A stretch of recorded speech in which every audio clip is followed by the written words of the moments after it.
You're listening to the Music Production Podcast. My name is Brian Funk. I make music as AfroDJMac. And over the last few episodes, we've been talking about finding and maximizing time to make music, creating templates and routines that'll save us time. And today I want to sort of say the opposite, about ditching the templates, about breaking those routines and changing things up in an unusual way that may help pour some inspiration into your work. So as much as I love a good routine, sometimes getting away from it and stepping into new ground, new territory is exactly what I need in order to get going. So maybe we'll just think about this from the perspective of when you make music. So one thing we talked about was scheduling time to make music, and maybe you've picked a time and that's what you do. How nice would it be maybe to stay up real late one night and work on some music?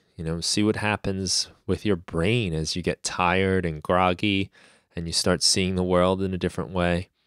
You've probably stayed up all night with friends at some point in your life, and there's that time in the middle of the night where everything just gets silly and crazy and you're just laughing for no reason.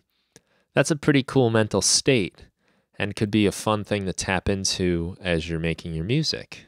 See what happens. See where that takes you when kind of the, grind of the day has morphed your mind into something new, and you can see what kind of things come up. And I would say maybe try the opposite. Sometimes I think first thing in the morning is a really cool time. There's this idea that when you first wake up in the morning, that your brain is operating differently. You think a little differently. I sort of picture it like your kind of logical mind is like still groggy, but your more creative side of your mind, the side that's probably been dreaming all night and doing all kinds of crazy stuff while you were asleep, that's a little more active. And sometimes you can sort of tap into this different perspective early in the morning when you're still tired. And a lot of writers talk about this. They might call it morning pages, where they write first thing in the morning just to tap into that sort of loose creative side of the mind before the logical critical side can come in and tame it. I like to think of those two minds like a child and a parent. The parent is the logical one, right? The one that keeps you safe from danger and makes smart decisions. And the creative side is more like the child, running around, trying new things, unaware of the dangers maybe. And I picture like early in the morning sort of being this time where the parent is still asleep and the child is allowed to run around on the playground without supervision. Slowly the parent wakes up and says, okay, let's come on, let's get this under control. We got things to do. So early in the morning, you might find you can really tap into some interesting parts of your mind. I really encourage writing in these two different states of mind, late at night, early in the morning. I think you just tap into different ways of thinking, and that can be really useful when you're making music, and especially if you're stuck in a rut or you're challenged to come up with something different. Maybe you feel like you're kind of tiring of the old patterns. You can try something like that. So another thing we can do, try reorganizing your room, your space that you do your recording in. Mix things up, move the desk, face a different way, look out the window when you record. Whatever it takes, try just moving things around. Maybe you always keep your computer to the left and your controllers to the right. Try switching that. I've done just that. Sometimes can be enough to just change the way I do things. Whereas a lot of times I tend to keep my computer to the left, and I'm right-handed, so I got my right hand to do things. But when I switch it around, I find I just play differently, do different things, and I might decide to move my controllers around or move different instruments into my setup. I think that can be really useful. It's actually one of the things I really like about some of these more portable devices that have been coming out.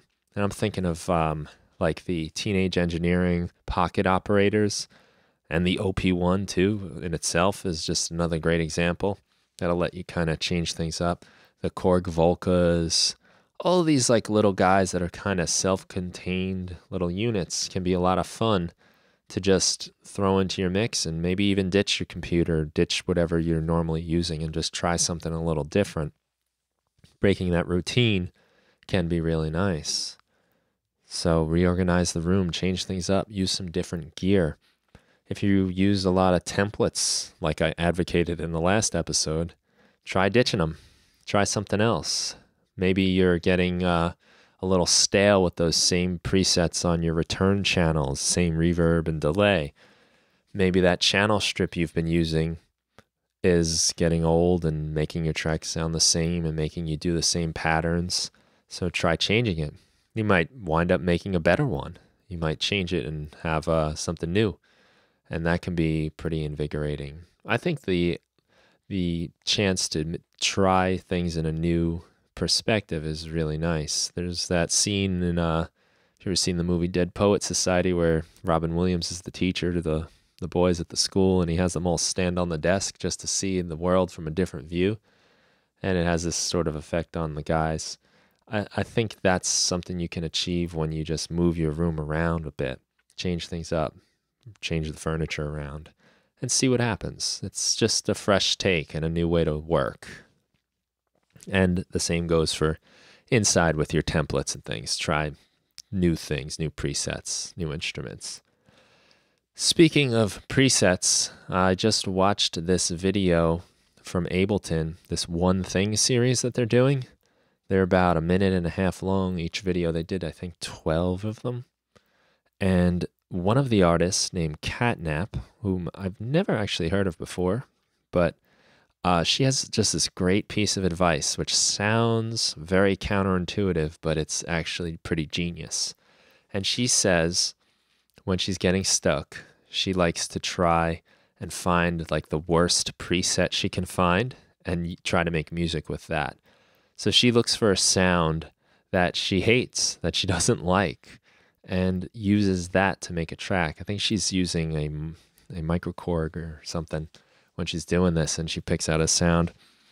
But you know, maybe we tend to gravitate towards the same types of presets and sounds all the time. We might, in our sound design, just sculpt the same things over and over again. I mean, I know I've done that before, and there are certain sounds I like, and I tend to try to reproduce those a lot.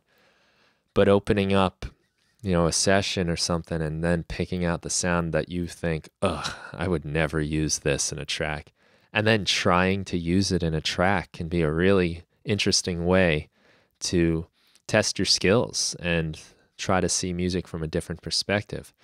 Because somebody thought that sound was cool, right? Somebody decided to put that in there. So can you make something of that and be productive with it? I think that's a great challenge. And it probably forces you to think about a lot of the techniques you've honed over the years making your music, where you can take the sound, all right, what can I do now to make this sound good? Maybe you'll sample it. Maybe you'll put it in a sampler. Maybe you'll use some sort of filtering or effects or chop it up a certain way, reverse it. I mean, who knows what you might do? But I think it will get you thinking, you know, for alternative ways of working. And that can be super productive. Definitely check out that video, One Thing, Catnap. It says it's called Against Instinct. Now, I've had an experience with this in the past myself. I have this Yamaha keyboard. It's like one of those $100 starter keyboards with 100 different sounds, 100 drum beats, and like a bunch of really cheesy sounding songs as demos. And I actually sampled that whole keyboard because of this type of thing.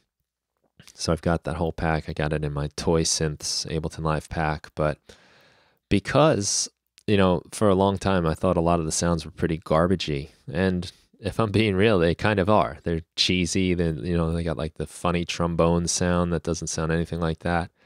And one of them that stood out to me was the distorted guitar. And I mean, it just sounds nothing like a distorted guitar. It just sounds like garbage.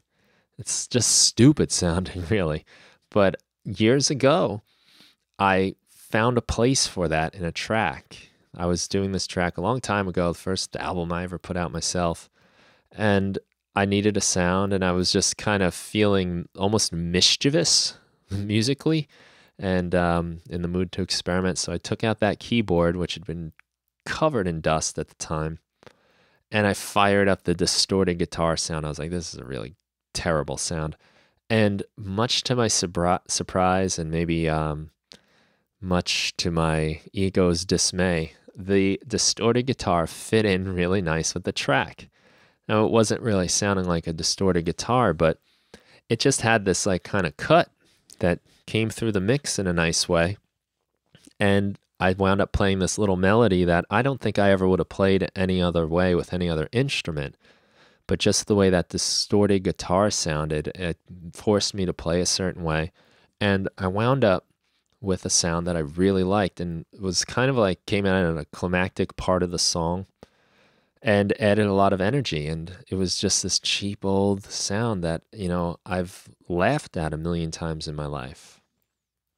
Another little instance I can think of is I've got this kind of cheap Radio Shack microphone called Realistic. That's the brand that Radio Shack had, I guess, back in the day. And it's a cheap mic. It's better than probably a toy, but it just doesn't really sound that great. And when my buddy and I started investing in some recording gear, we had some nicer mics, and we decided to use the Realistic as a joke to see what it would do to our sound. I mean, we just really had an extra track, I think, and we just threw it up just as a joke. And it was in the distance in the room when we were recording a drum kit.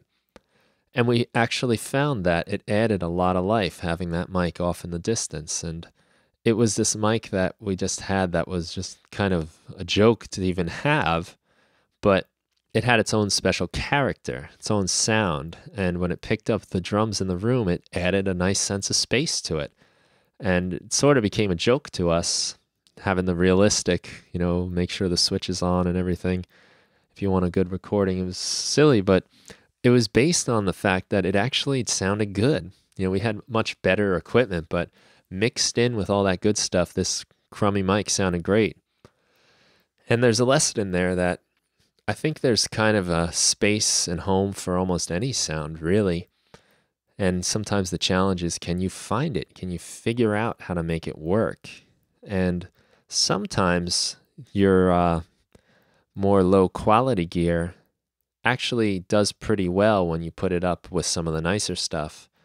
Because something I've learned about microphones is they all have a bit of character, and each one sits in the mix in its own way. And if you record, say you got like a Neumann super awesome, amazing mic, if you record everything with that mic, everything kind of sounds the same. But when you mix in different mics, even lower quality mics, the different character and the different purposes these mics were designed for help your mix have more depth and more space and more different feelings in it. So check out that video from Catnap, One Thing, and try that challenge. Fire up a synth. Look for a sound that you think is awful. Can you actually make it sound good? Can you make something of it? It will require you to really tap into some of your skills as a musician and as a producer. And maybe some of those techniques that you've forgotten about a little bit. So that's a really nice way to try things differently. I think playing new instruments, new controllers is a great technique. I know for myself, I'm a guitarist at heart. That's really the way I interact with music the best, is on guitar. When I play guitar, I have a certain way of playing, certain patterns. And even on the different guitars I have, if I'm playing an electric or an acoustic or a classical or even a bass, you approach each instrument a little differently. And that goes even for the various different guitars types. I have a few electric guitars, and each one gets played a little bit differently.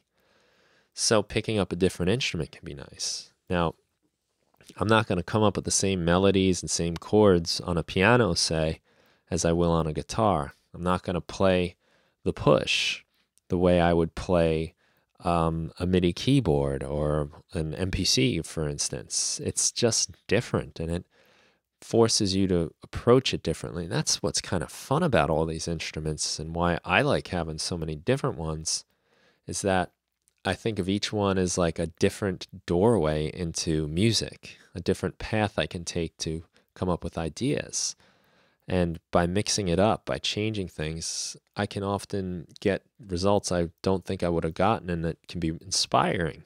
And it makes me want to keep going and keep creating by mixing up the gear a little bit. So try that too. Um, Even using a different DAW or recording medium can be super effective. I started on Pro Tools. I mean, even before that, I was using 4-tracks. I started with karaoke machines and, I went to ADATs and Pro Tools. I was using Digital Performer. I liked Logic for quite a while. Finally got to Ableton Live. But using the different DAWs will make you make different music. And, I've heard people say like, certain DAWs have certain sounds. I don't really know if that's the case, but maybe the approach is different, and maybe some of the instruments and plugins have their sounds, but I kind of don't buy the idea that that sounds like Logic or that sounds like Pro Tools so much as maybe some of the devices have their characteristic sound, but they definitely have their workflows and their approaches.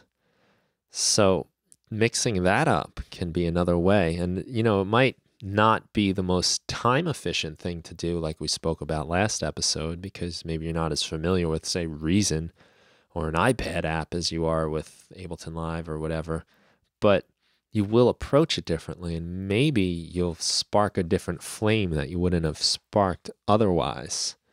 So that can be a nice way to go. I think trying out new genres is another great idea. In my Berklee online class, Advanced Music with Ableton Live, this class I teach, sometimes I find students have never worked in the genres we're asking them to experiment in. So we do like an ambient track, we do a dance track, we do a couple different styles of music. And some people are very uncomfortable. I find especially with the ambient piece, like a lot of people, it tends to be the one that a lot of people haven't really experimented with. But pretty much inevitably, there's a few people every semester that learn something pretty new and valuable from that genre, and they apply it to their final project, their final song that they create for the course. And it's got this interesting flavor because now they're experimenting with different genres. And historically, that's where a lot of new genres of music come from, is when people combine things. Heavy metal and hip-hop, for instance, rhythm and blues and all these different things like that have come together because people decided to play around with different genres. You might strike something interesting. And a lot of the music listening I do is not even so much for enjoyment, but just to learn things from what's going on in other genres. That's kind of, I mean, at least a good percentage of how I listen to music is I'm sort of almost like spying, listening to what people are doing, what techniques and what kind of themes and tropes are going on in that kind of music, and seeing like what I like and what I can try to experiment with other kinds of music. And for me, a good example of this that I've done with like, say, rock music was the idea of sidechain compression. So I kind of learned that from studying electronic music, and the most typical way you see sidechain compression is when the kick drum is sidechained to the bass compressor so that every time the kick drum hits, the bass sort of ducks out of the way.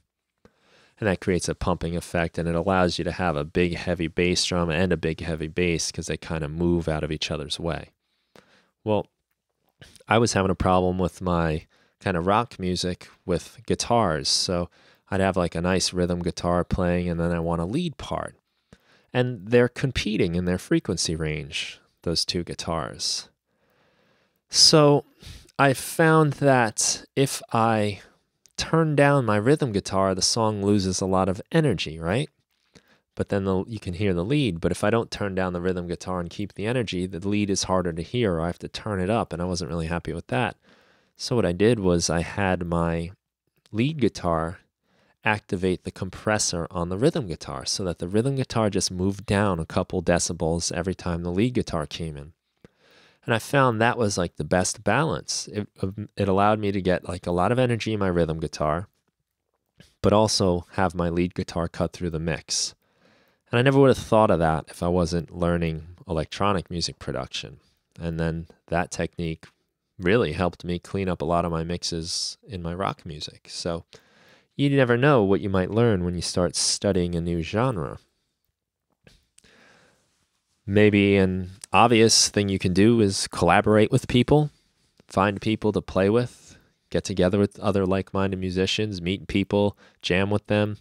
You'll always come up with something different that way. It's almost a guarantee. I mean, you're going to have somebody coming up with ideas for music that you never would have thought of, and that's going to lead you to different ideas over those ideas that are already different.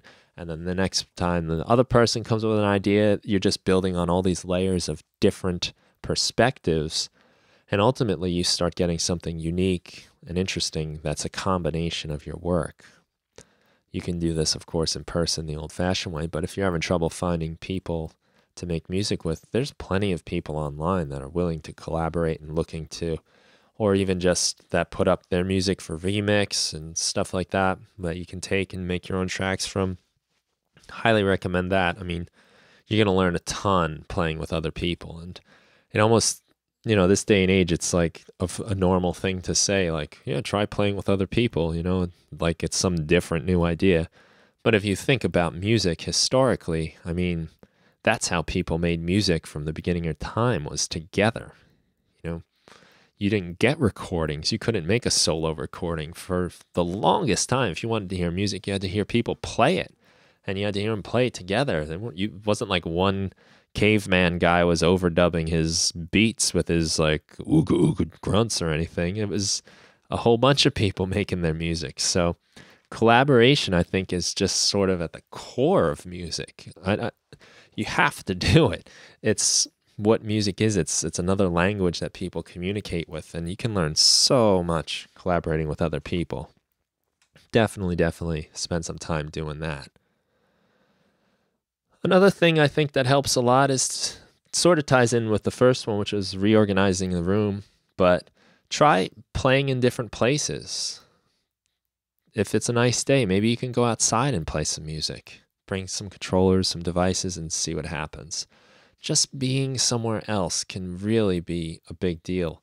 I've often found myself setting up in various spots in the house, and I find that really changes things a lot.